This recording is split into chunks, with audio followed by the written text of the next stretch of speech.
trying to boil down everything in the Rogers Center NAYC position statement down to 3 words. These are the 3 words that I came up with: is access to the technology. We want to give children access. They aren't going to learn about multi-touch or Android or Nintendo Wii U or these things unless they touch it. And so we need to work for all kids of all incomes to have access. And it's quite simple.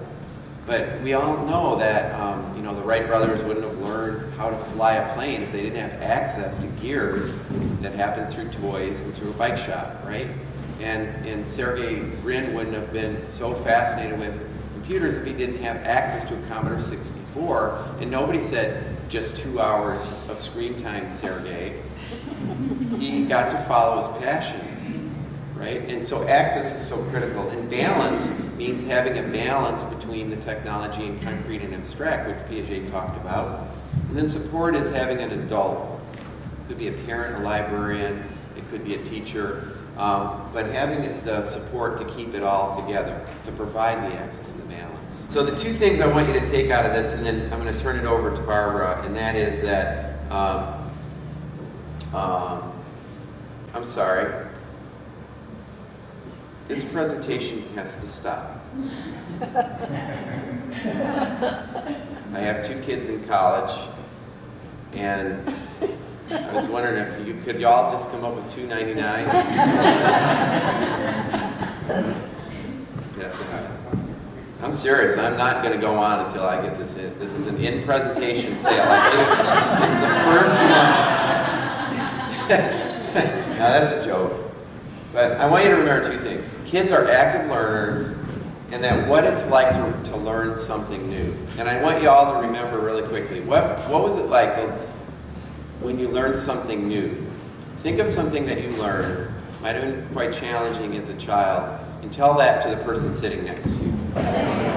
Okay, let me hear what you came up with really fast. And for me, it was how to play the drums, and that moment where something goes from lack of coordination to all of a sudden you hear not only hear but the rhythm of the hands, and once you get it, it kind of snaps into place. That's awesome. Anyone else? I remember moving to Germany without knowing German. And for me, learning German was like an image slowly coming into focus. Yeah, great visualization. Anyone else? It's like when I'm learning something new, everything else sort of disappears. And when those things start to come back into the integration with the things that I'm learning, it's what I'm really looking forward to. It's kind of exciting about the integration. Yeah. So what you're talking about is equilibration. It's that moment where your balance is tilted, you're uncomfortable. And there's a lot of discomfort. You can burn in the back of your neck when it really gets stressful. And every child, when they walk into a classroom or they start an app for the first time, has this equilibration. And your job is to manage it. As a designer of that space, you manage this equilibration. So you need to be an artist at messing up kids or confusing. You're an artist of confusion. This equilibration is really important. I have wading into Lake Superior as a great metaphor when you learn something new, because it starts feeling really cold, and it starts like, and you go a little, and then you get used to it, and then you start to like it. Like what David was saying. He started saying, this makes sense to me, or the fog starts to lift, and I was like, I'm recognizing this, you start to feel good, and it builds on itself. That's called accommodation and assimilation. That's fitting the stuff into your structures. And Piaget talked a lot about how this all works inside the head, and you build the knowledge, you construct is the key word there.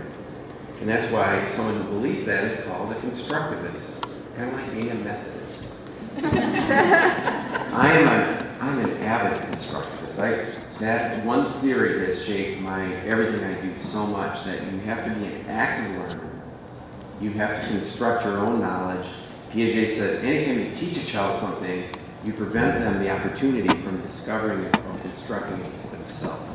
So if you want a child to get in a high SAT score or just be a fluent adult able to function in society, make sure they have a lot of active experiences, they have a lot of opportunity to become disequilibrated in the right way and then to accommodate and assimilate. One of the best ways to accommodate and assimilate is through play. Free play, where you can just kind of figure stuff out. Wandering the streets of Germany and kind of, oh, that makes sense. When stress comes in and things get competitive, that's when you can get burned in the neck and you can get so disequilibrated that you can get disengaged. That's when your app gets home. And kids will home it really quickly. So your nemesis as an app designer is that home button. How do you reconcile being an active learner in a rigid education setting that doesn't always allow the time for discovery? It's just very top-down. Here's what you're learning today. Look up at the board. Yeah, my theory is, and I'm a former public school teacher, is that kids are always active learners. That's why they have a thing of gum on the bottom of the desk. That's why they have those there. And you feel there's probably one right now. If you're bored, just stick on there. Oh, I'm an active learner. They'll find a way. Your mind finds a way. It's like water in the basement. It gets there. And the hope is that we can have a digital renaissance and sort of get more active learning in more minutes of childhood, because that is a more efficient way to learn. So let me just jump back to your thing. There's about 5 other things that I want to hit and turn this over to Barbara. These are buzzwords. If you want to take a picture of this and memorize these when you go home, you can say, I learned about Mark's favorite is equilibration or disequilibration. Just say something cool like that, because we want you to sound smart when you go back. And these are like phrases. Fly fishing is not in my ZPD, zone of proximal development, and that's all in your handout packet. And I'm really serious to say that, you know, a lot of us suffered through higher education, but I was kind of shocked and horrified to see it's all in Wikipedia, and it's all really good. So just look up Piaget in Wikipedia, and you can, in about 15 minutes, learn what Jim and I spent years trying to learn. And it's not fair. But, and not only that, there's videos on YouTube on this stuff that are amazing. So use those resources to learn about these big ideas. This book is your guidebook, and it'll get you into the neighborhood, and it'll tell you what influential theories to understand. These are your tools for making your app. You should know about constructivism, equilibration, disequilibration. Now we're going to talk about behaviorism. This is a mind game, and I love to do this. I show this every year, and the idea is that if these guys were alive today, what would they say about the iPad? And I think that B.F. Skinner would have a lot to say about Angry Birds. And that's why you like to keep playing Angry Birds, is it's operant conditioning. You know, sometimes the blocks fall down, and sometimes they do. And a lot of times they all fall down right away, and you just feel so great, and that is addictive. And it's the mental M&M that just keeps you going back and back. And it works. It's a really great technique. You should use it. Montessori would have a lot to say about autodidactic materials and the self-correcting nature of the multi-touch screen. She was also a physician. She was really into technology. She was really excited about X-rays. And I think she'd be very progressive in pushing us to think about empowering children. I think she'd be appalled at the use of her name, the way it's branded and misused. I think Vygotsky would have a lot to say about Facebook and Twitter for social transmission of knowledge. He was what's known as a social constructivist. So he took Piaget's ideas. They were born the same year, by the way. 1896 was a great year for educational psychology. He died in his 70s or 80s. He died when he was only 28 or 30 or so. So tragically young, but what did he do in his time? And so Vygotsky would talk about sort of not just the individual, but the culture. And learning has to be taken in the context of culture. There's a lot to be learned there. His big contribution, look in your handout packet for zone of proximal development. And that is, how would you put, Barbara, Mike? I don't want to go too far with Do it. Yeah.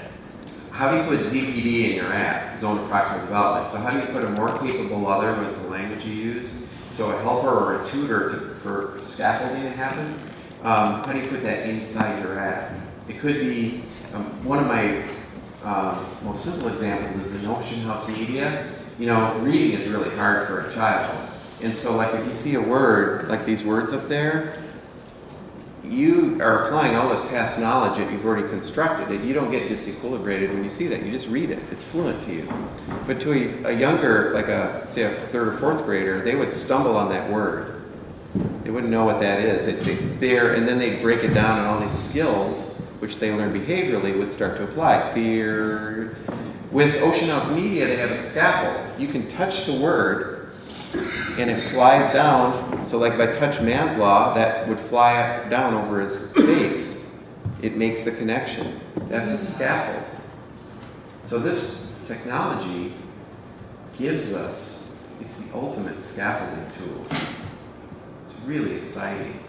This theory is the dog that wags the tail. This theory, all these theories, are what are the reason Tokaboka is successful. Because it empowers constructivism, it empowers, it has scaffolding in there, and it makes it so easy to succeed. These theories are the reason Angry Birds is so powerful. Lane Merrifield spoke at Duster Magic at one of the four guys who started Club Penguin, and he talked about this guy. What's his name? Maslow. And so his theory, the hierarchy of needs, underlies everything. So all these theories help you build an app. To boil it back down to those three words, what were they again? ABS. Access, balance, support. And if you forget, just remember you want nice abs. Abs, ABS. And there's the brake system, too, ABS. So I like this theory of child development because it's the child is a tree. The trunk is mental, spatial. These are Gardner's intelligence areas. And so if you want a strong branch, you provide a lot of experiences like in math, like Sergey Brin. You want Sergey Brin to be right there and start Google someday? Or Steve Jobs? You give him a lot of experiences with logical mathematical experiences. And let him play with Siftio cubes right now and hang out with people like Darren and play with some of his puzzles. Those are more capable others, and that will start to transfer into a longer, more stronger branch, more leaves, more fruit. And so I really like this picture of helping raise a child. Schedule it so that the reward occurs every now and then when a pigeon does something. Usually there's a response with pigeon pecking. Children's behaviors can be shaped, filled, improved. The concept of mastery learning is very important. That it's climbing a ladder.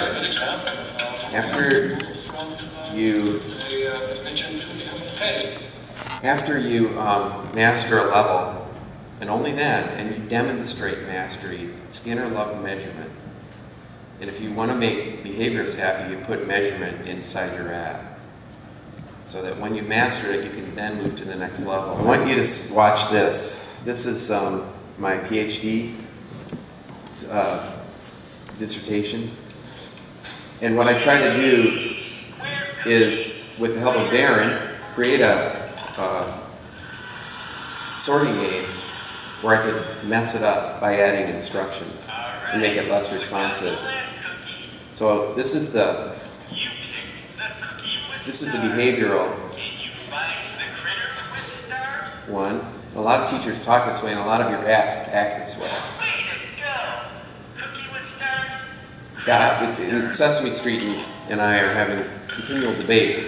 They say that kids need to be told what to do, and if they make a mistake, they need to be reinforced and told what the mistake was. I say, let the child have the control. Don't ever get in the way of the child in control. This is the same experience, instructions removed. There's no talking. 3 times more work happened. So I was able to prove, this is proof, I isolated every variable. I tried it with 38 kids. If you want 3 times more work, you got to throw a burp in. Okay, got to throw a burp. Just remove and strip away the work. It's a very simple idea, but a lot of people with master's degrees forget this, and they keep putting more stuff in. And the stage theory, they're going to be around 100 years from now. Kids went through these stages 100 years ago. They're sort of a constant. We need to explore. Could these stages be changed now because of multi-touch? And I think this needs to be researched. You should know that every theory finds a champion in technology. And so that in education, and Gail, I'm sure will back me up on this, that you'll find people on both sides of whole language versus phonics who will have an app. And they'll want it to be 5 stars. And that's why, again, we get back to that idea.